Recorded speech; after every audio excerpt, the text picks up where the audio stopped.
how heavy the rust is up into here. Definitely got to get this top off and get that treated. We're cut and peeled back on this side.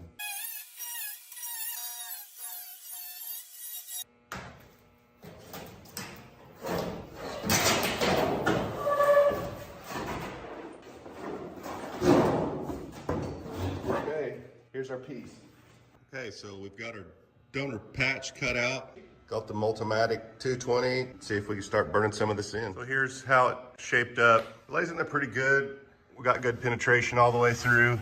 Now I'm gonna go ahead and seam seal around both of these patches. Had some dynamite on the shelf from an older project. Thought I might as well stick that on there. It was just a little bit cold in my shop, so I applied some heat with a torch just to make sure the glue was good and tacky. And then using the backside of a screwdriver, I worked my way around the material, just making sure it was good and stuck down all the way around.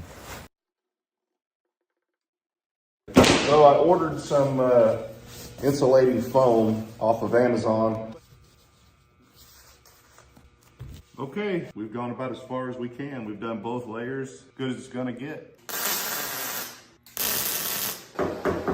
So here you can see we're starting to go back together. It's laying in nice and tight. Get your tacks stacked up the best you can. Then we'll come back and see if we missed anything. If we did, we'll fill it in. Let's take a look here. You can see where we've still got some more work to do. We're getting there. Well, we've made it all the way around the side and the door, and we've tied into the A-pillar. Just need to smooth it up, keep trucking.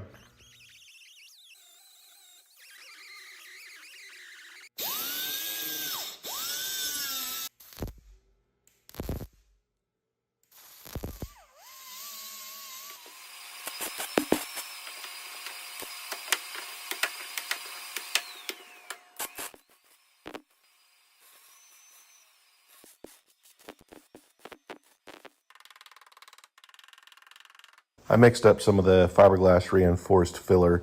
I'm using my fingers just because I feel like I can get that pressed down in there, you know, positively with my individual fingertip as opposed to a spreader. I went around and put the fiberglass reinforced filler over the seam. And so we'll be ready to knock that down and then come back over it with our filler. I've taped off some of the areas I don't want filler yet. I'm gonna work this side, and then if I can get this side worked, I'll untape and then I'll actually retape this, and maybe I can kind of minimize just the excess that you get with putting some of this stuff on.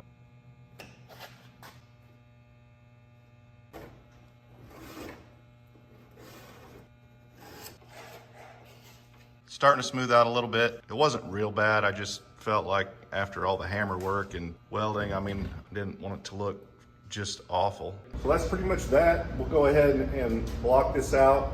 But as far as replacing the roof skin, that's the gist of it. It's really not that bad. It's doable, it's time consuming. I hope this helped you.